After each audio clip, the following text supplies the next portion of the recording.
CyberHub bunker and studio. You're tuning in to the CyberHub Podcast. And now for your host and CISO, James Azar. Well, happy Monday, everyone. Welcome to another episode of the CyberHub Podcast. Recording this the night before. So if there's any stories that happened between 8 p.m. Eastern, Sunday night, 9 a.m. Eastern, Monday morning. Sorry, I'll cover up Tuesday. But I wanted to pre-record this because I am traveling and I wanted to make sure we get this show out. Today's 9/11, and the show will end with a tribute to that. But we have a lot of stories to cover. So let's get into that. But before we do that, I'd be remiss, since I'm in my studio pre-recording the show. I've got my double espresso. Yes, I drink them at 8 p.m. I also drink them at 11 p.m. I drink espressos all the time. They run through my veins. Coffee cup cheers. I'm telling you should love it. Find us on YouTube, Apple, Spotify, Google Play, and your favorite podcast listening platforms. By going to CyberHub Podcast, make sure to subscribe there. Let's get into Albania suffering another cyber attack blaming Iran. So Albania cut diplomatic ties with Iran. We talked about this last week. Now there was another additional cyber attack that hit the country on Friday, and it hit the national police computer system. According to initial information, it was committed by the Iranians, again, in order to neutralize the criminal act and secure the systems. They've actually shut down computer systems at seaports, airports, and border posts, according to the government, meaning it's almost impossible to get out. There is a bit of geopolitical things going on here, folks.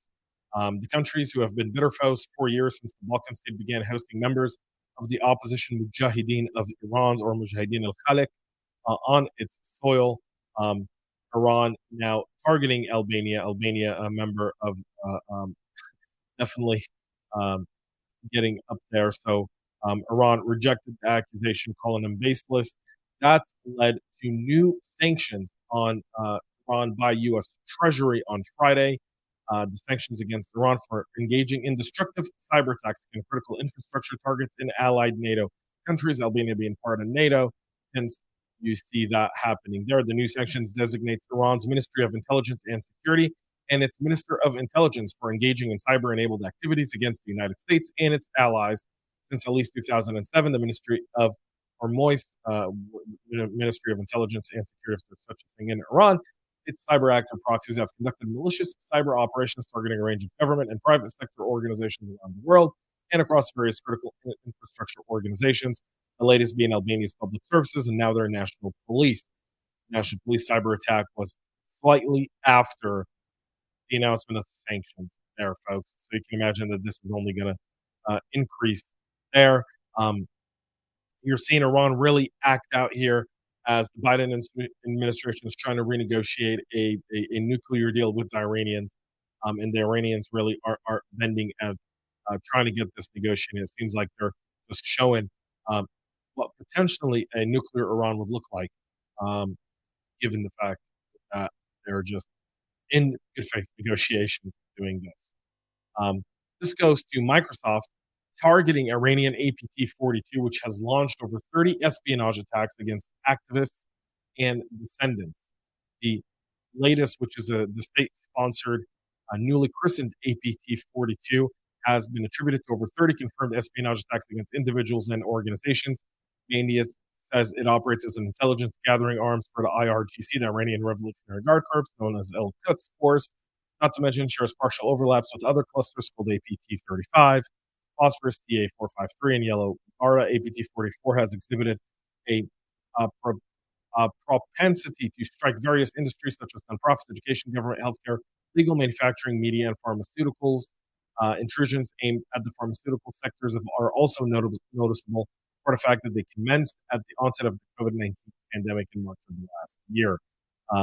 Outside of using hacked email accounts associated with think tanks to target researchers and other academic organizations, APT42 is known to impersonate journalists and other professionals to engage victims for days or weeks before even sending one link in order to do that. So Iran continues with its malicious activity.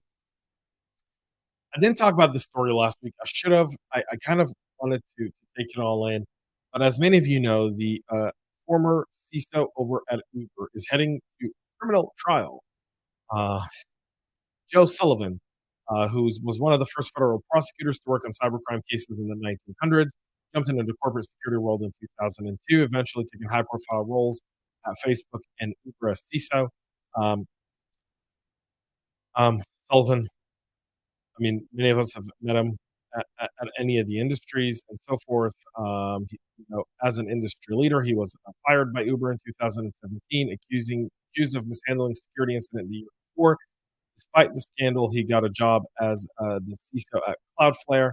But the investigation into the incident at Uber continued, and in 2020, the same prosecutor's office where Sullivan had worked for decades charged him with 2 felonies in what is believed to be the first time a company executive has faced potential criminal liability for an alleged data breach.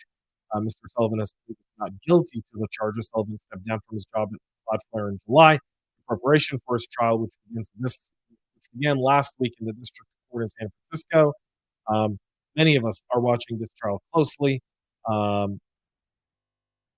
very, very closely. There's a lot to this story.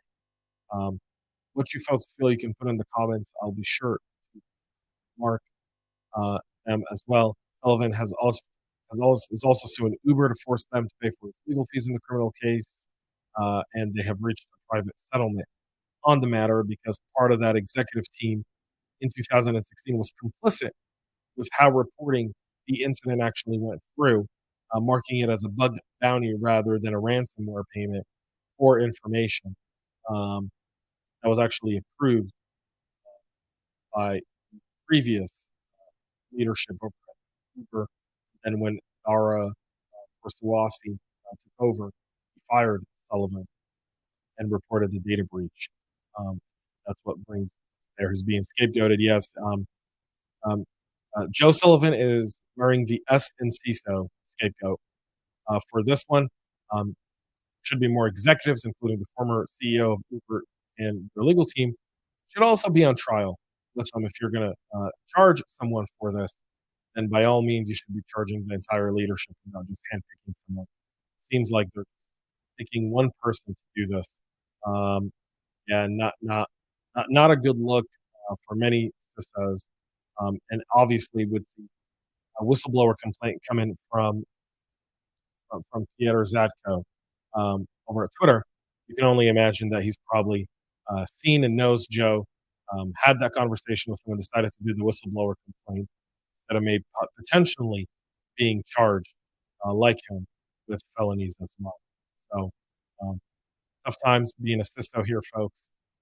Definitely something to keep in mind. Finally, for our show today, I'd be remiss if we didn't bring up for 9/11 someone from our very, very own community. In fact, one of the founders of Akamai, Daniel Lewin. Danny Lewin, who is an entrepreneur, co-founded Akamai Technologies on board Flight 11, and was believed to be stabbed to death by Satam El-Sukami, one of the hijackers on that flight, marking him the first victim of the 9/11 attacks.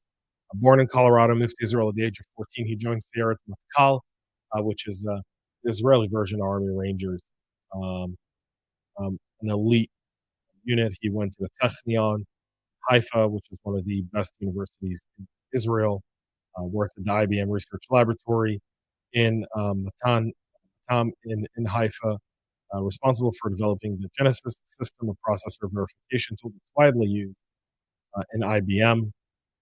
Has his Bachelor of Arts and Bachelor of Science from Cambridge, got his PhD from MIT,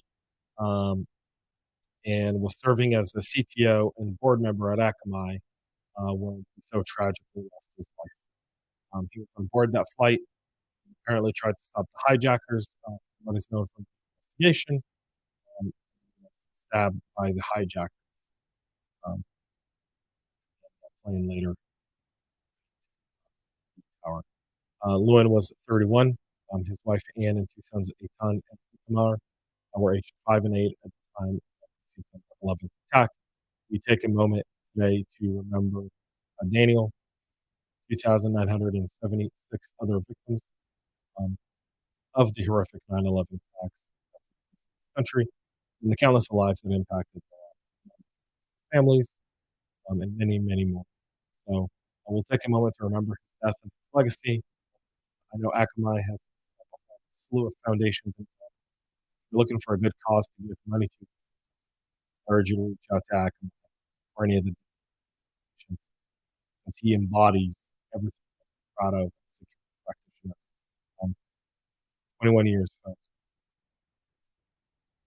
That's how we'll wrap the show today. Somber. Back tomorrow. A lot more. Till then, have a great rest of your day. We love feedback, so make sure to connect with us on social media and subscribe to our podcast on your favorite podcast listening platform.